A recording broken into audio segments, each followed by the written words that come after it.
Hi everyone, my name's Armin. Pleasure to have you all as guests here. I'm here to talk to you about Thanks Dev and how we're a platform that helps making open source more sustainable. My background is actually I've done a lot of work for enterprise companies as signing the big contracts with companies like Microsoft, Amazon, um, Salesforce.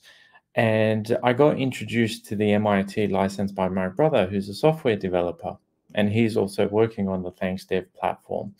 And one of the things that we quickly realized is how critical open MIT license or open source is to the ecosystem. So when you look at, I'm sure a lot of you have already seen this diagram. This is a very good representation of the open source world and the open source community, where you have this critical project being maintained by someone. In this case, the talk is about XZ Utils and the incident that happened, but that's not alone, and we'll cover some of the concerns here. So my introduction to open source was when one of these incidences had happened with another maintainer. And I quickly realized that spending all this time reviewing all these contracts with the big software companies, even though there's liabilities and all this stuff, we're still vulnerable as an ecosystem to these kind of incidences, or we're exposed to these vulnerabilities. And thanks, Dev, when my brother pitched the idea to me, it just seemed like the perfect fit, because we need to identify these maintainers in Nebraska and or wherever they are, and also let the companies and let the enterprises know that this is a critical piece of your software and this is a critical component that's vulnerable, and where we play that role of helping companies discover those in need. So if we take the example of XZ Utils and what happened, you had this individual maintainer working tirelessly on this project. And all of a sudden, he started getting contacted by three maintainers, Gia, Dennis, and Jigar. And it wasn't a healthy interaction, because they were also having conversations on the side complaining about how there's a need to replace Lasse and just completely ignore or fork the project and start another project that's more up to date. This is what we have to understand is Lasse's done this work, and there's an element of someone working tirelessly to maintain that repository, and for people to start criticizing your work, even though you've done the work for free, and even though it's been utilized by a lot of companies, for that individual, it's very hard to take. And we can all, after the fact, come and say, "Oh, yeah, this person needed to do more, and this person should have done this and should have done that." But when you're in the moment of going through 500 issues, 1,000 issues, for a project that's successful, and all you're getting is issues and less gratitude and gratification, the fact that there's company X or company Y utilizing your software, I can understand why there is this burnout issue and why this incident happened, where he eventually just gave up, promoted one of the maintainers, Gia, to a co-maintainer, and the malicious backdoor was created in January 2021. Thankfully, it was discovered, but how big is this problem? And how did the community react? So when we have a look, GitHub quickly, once they discovered it, they removed the project, and people have different opinions about, was this the right approach? Was this the wrong approach? There's a lot of conversations happening about it online, of what we should have done better, or what that maintainer should have done. And how it's exposed the whole ecosystem, and so many companies were exposed to this backdoor vulnerability. So that's one side of the community reaction and the community response. But this isn't the first time that something like this has happened. In fact, a lot of you might be aware that SolarWind had a similar vulnerability where they were actually also exposed. And I want to get to this point of a lot of the findings, people timeline it, they look at what's happened, and it's always either this was a supply chain vulnerability. Um, and when we use the term supply chain in a software tech stack, I can understand it being used in supply chain, where you're paying for goods and services. But in this case, you're not paying for it, you're just taking it. And to classify it as a supply chain security vulnerability, I actually think it's the wrong term for something like this, because they've taken the code, they've put it in their tech stack, and assumed that it will be maintained. Now, when the MIT license was created in the early 1980s, we didn't have that many patches. We didn't have that many upgrades coming in, and we didn't have a maintainer with 500 open issues. There were probably a collective or a handful of people working on the software. But the assumption is that something that we've created in the 1980s still should be robust today, and this is where I think the industry needs to evolve and the industry needs to adapt. So when I look at what the analysis was and how the conclusion that they reached with what happened with SolarWinds incident, um, I don't see a big change in culture. I don't see a big change in behavior. It's just saying, yep, it's unfortunate, and we need to be more cautious. That's not the solution. Again, there was the Equifax incident where millions, 143 million records were exposed. And again, there was when we look at the after the fact and the reviews and the journals and the analysis that's been done, yep, open source was to blame for this breach. But okay, so there's a open source project. Is that really the problem? Because there's a lot of companies that are using open source, and are we to say that one maintainer was the problem? When we look at the Open Source Security Software Foundation and their analysis after this XZ Utils cyber, what they're saying is that this is not an isolated incident, and there's probably more. And for us as Thanks Dev talking to maintainers, we know there are more. We know that there are companies reaching out to open source maintainers, even to the point of offering to buy packages and buying GitHub token keys. So we know that this is a big issue, but we've got to understand where this problem starts. And these, what's driving or what's incentivizing, why is it making it so easy to come and create these social engineering takeovers of projects? So when we look at it, we're fortunate to be part of the GitHub maintainer community, and it's very easy to see how this flywheel works, where you've got an open source maintainer who's building something. Once they start building that project, then they start promoting it.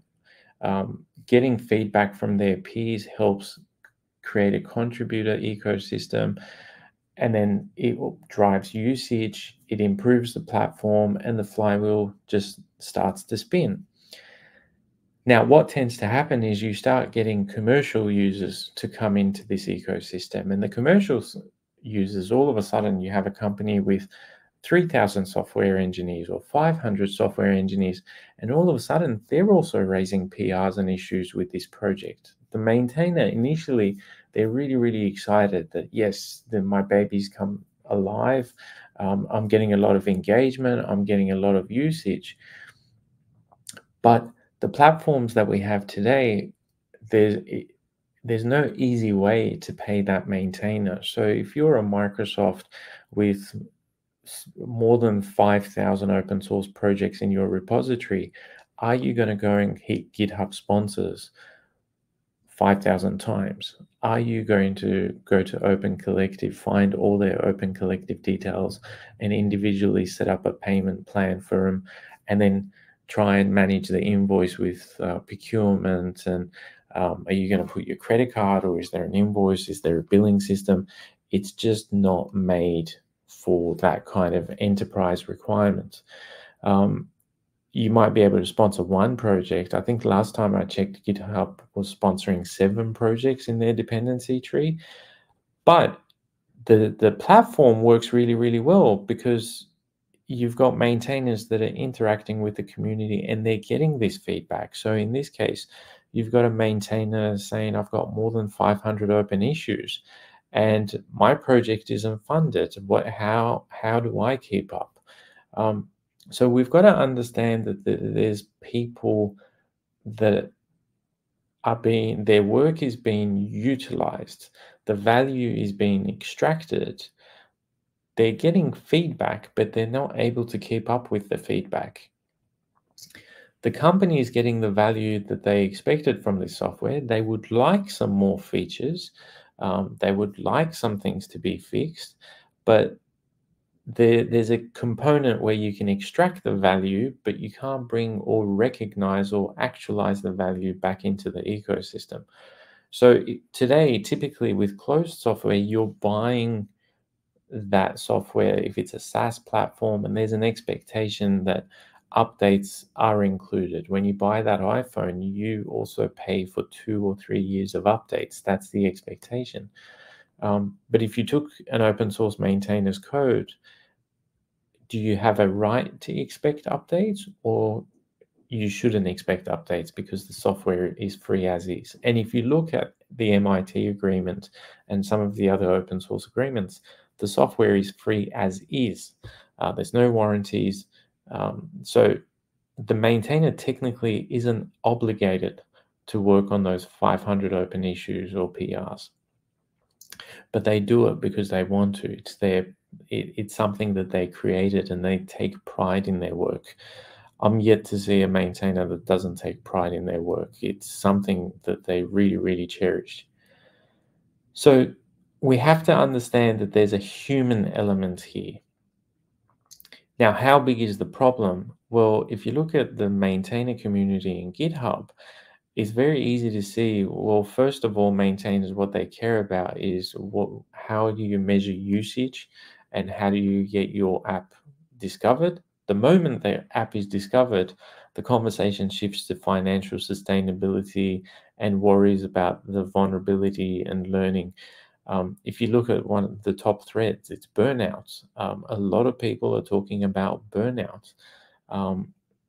This is I often say this is one of the only industries I've been in where people openly talk about burnout. It's far more common than you think, and for someone to have created something, you can understand why they burn out when they start getting 500 criticisms, or once you start getting people creating email threads or public threads talking negatively about the products that you've created and threatening to fork the project because it's out of date and they can do a better job. So yes, there is the beauty in open source where you can fork projects and you can go and create your own variant of that product.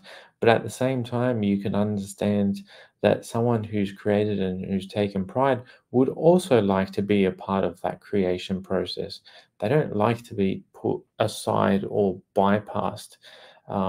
So this is one of those elements where we have to talk about the people problem, and companies extracting so much value, how can they be part of the solution rather than just focusing on being just moving on to the next package that's updated or the next project?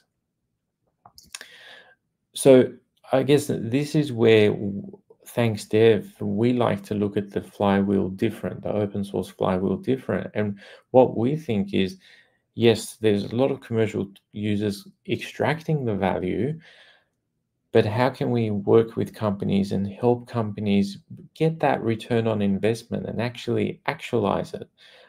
So what does it mean when you've taken a piece of software, you've put it in your technology stack, and it's working flawlessly? You're getting value, your software is working, your website's working, your mobile apps are working, but sooner or later, that software will be out of date. It might have been updated the day your developers built the project, but at some point in time, it may be 6 months, it may be 12 months, it's going to become dormant code. And that dormant code is often neglected code or code that isn't maintained because the maintainer has moved on to something else which is more rewarding. So for us, what we suggest is MIT is not your typical closed source software contract or your enterprise contract. It's actually a social contract. And the same way you can socially connect with maintainers and raise PRs and issues, companies also have a duty to connect with the maintainer and see how they're going. Now, I can understand if you have 500 projects or 1,000 projects, that gets very hard. But there's platforms that help you connect and discover your dependency tree. You can come in and say there's a lot of software analysis tools, security analysis tool that come in and say that this version of jQuery or this Webpack package that you're using is out of date. What do? Do you just go and update it to the next one, or you move from jQuery to something else, or from React to something else? Now, there's also big projects like React that are well funded. So maybe you don't want to work with React, but you want to focus on the smaller individual maintainers or the smaller contributors. They're all easy to discover, and there's tools out there, and I'll show you how ThanksDev helps. But this is part of that process of securing your dormant code. But also, it might be worthwhile looking at, can you actually recruit top talent in open source to help with maintain your tech stack? Because they already know your code base. You've taken your code base to implement it in your enterprise software. There's a high chance that you could also connect with them and see how they can maintain your tech stack. This is an example where Sentry, one of the companies that we work with, we've got here Brett, who's picked up a project, started working on it. Sentry is an open source company that we work with. They've got their funding through our platform. And through this flywheel, we've actually had cases where Brett has picked up projects and he's maintaining the project. He's not only safeguarding Sentry by being proactive and working on this project, but he's actually helping a lot of people in the open source community maintain this project. So this is the point that you can have a security dashboard and you can have a compliance dashboard that gives you all these reds, but it doesn't necessarily fix the problem. We have to look at the social contract of what is happening here with Brett. Why is he proactively picking up something, working on it, and to his surprise and delight, he's all of a sudden getting payments from Sentry because Sentry has an open source funding program. Now, that means that Brett is incentivized to maintain this package, maintain this project, and the community can continue to benefit from the software being free as is, rather than being worried that, oh, this isn't going to be maintained or this is going to be out of date. The right social contract is in place. Now, Sentry, when we started working with them from an engagement perspective, their funding platform, their contribution to open source was $155,000. But over the years, you can see that they're reaching over, in 2023, they've reached over 500 recipients. And they've reached their funding pool is actually more than $500,000 now. So if you look at how many people and how many dependencies and how many projects it's reaching, it's astronomical that a company the size of Sentry is donating so much. And the community recognition that they're getting is absolutely priceless within the open source community. But you don't have to be a Sentry to be donating. We've got companies like Front End Masters who are also donating, and we've done the analysis in their dependency code tree. We've set up the connections with the maintainers, and as you can see, they're also connecting heavily within the open source community. Now, when a company comes to us like Front End Masters or Sentry, what we do is we do the analysis on their code dependency tree. We tell them who are the open source maintainers that they depend on. Every month, we allocate those funds to those projects and to those maintainers. And the maintainers have a choice. Some maintainers prefer to be paid through Open Collective. Some want to be paid through GitHub sponsors. Some prefer direct payments, and we facilitate all of those things for them. So what does it mean for the company in return for someone like Front End Masters or Sentry? That engagement in itself means that people in the community appreciate they're being recognized and rewarded for their work. And you've got PHP maintainers, React maintainers, Node.js developers. Everybody within the community is coming and saying, hey, I really appreciate being recognized that my work is utilized by Sentry or front-end masters. But I also appreciate the reward that I'm getting from these companies. This is the right social contract within the open source because they're being recognized and they're being rewarded. Now, if a maintainer like Matteo or Nuno is feeling burnt out, all of a sudden they have capital to come in and hire other people to help with documentation, to help close some of those PRs, and to continue to update the platform rather than shy away from all the issues and all the discussions that's been had because their project is successful. So this is where platforms that promote sponsorship, and I'm not saying just thanks dev, there's a whole ecosystem, but the thing is, we can, as a community, we need to do better because this conversation of burnout and vulnerability and supply chain hacks, it needs to change, and now has never been a better time to drive that change. The rate at which technology is changing and adapting is astronomical, and we can't depend on the current system or the current way that we're working.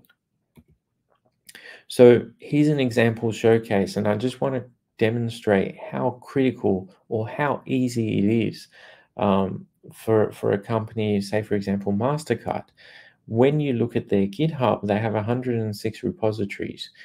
There's more than 800 open source components in their dependency tree.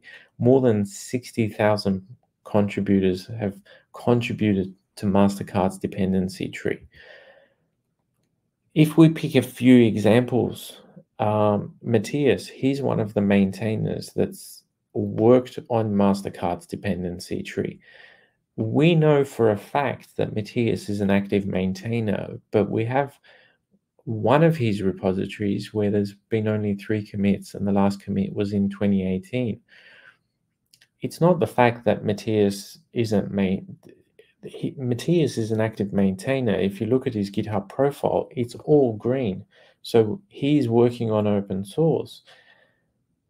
MasterCard still relies on Matthias, but surely there's an opportunity for MasterCard to connect with Matthias to say, hey, we appreciate what you've built on this Babel project.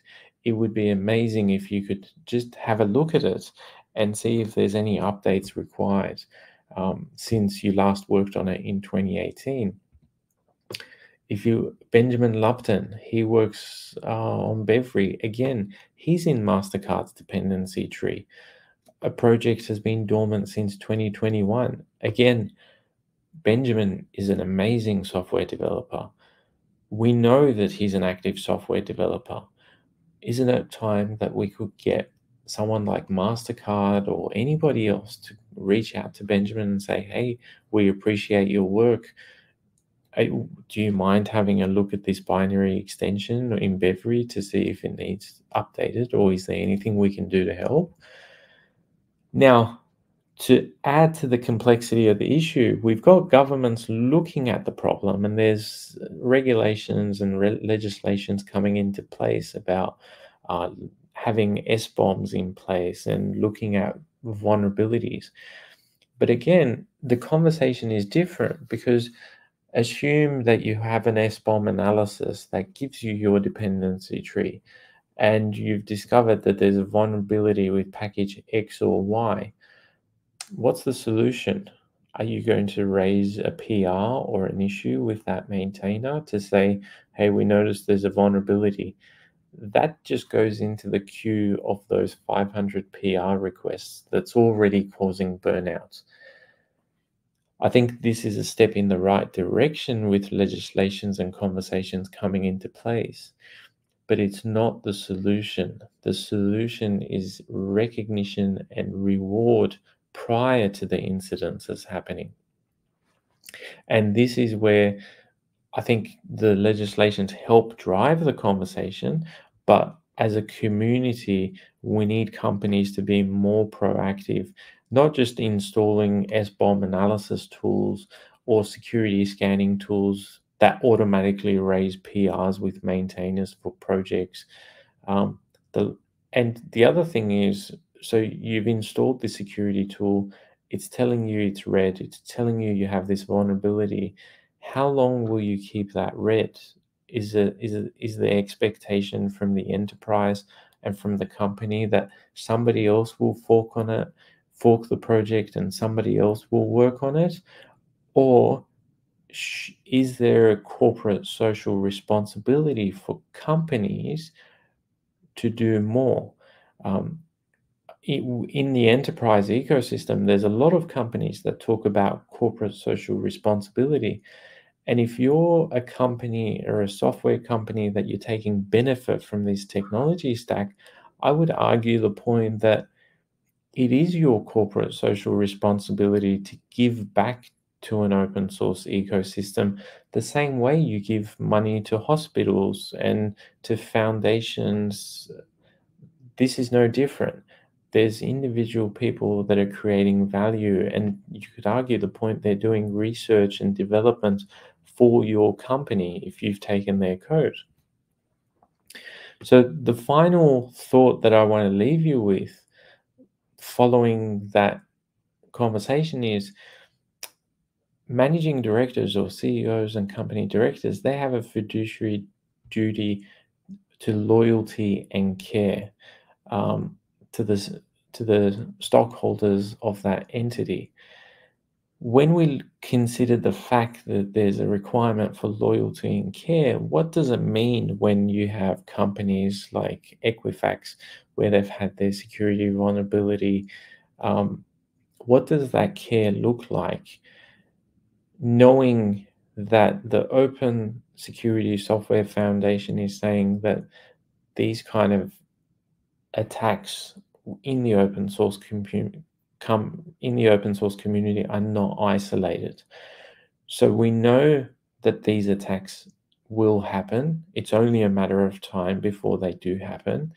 And so how can representatives of the company demonstrate their duty for loyalty and care on the technology that we all depend on? So if I look at Equifax and SolarWind, they've both been exposed to this kind of supply chain vulnerability or open source hacks. But when I do a quick Google search, I can't see their open source funding programs. And this is something that I think we need to have an open conversation about. The incident has happened years after the fact, but the industry has not changed. And what are we going to do? There's no such thing as a free lunch, as Milton Friedman said. So would expecting a free lunch be classified as negligence? The maintainer, the MIT agreement that was established, it always said the code is free and should be free, but we have to look at support feature requests. They were never part of the social contract. And it's a healthy time to have that conversation. And I present it to the floor. If you have any questions, or if you have a different opinion or perspective, I'd love to hear about it. Thank you for listening.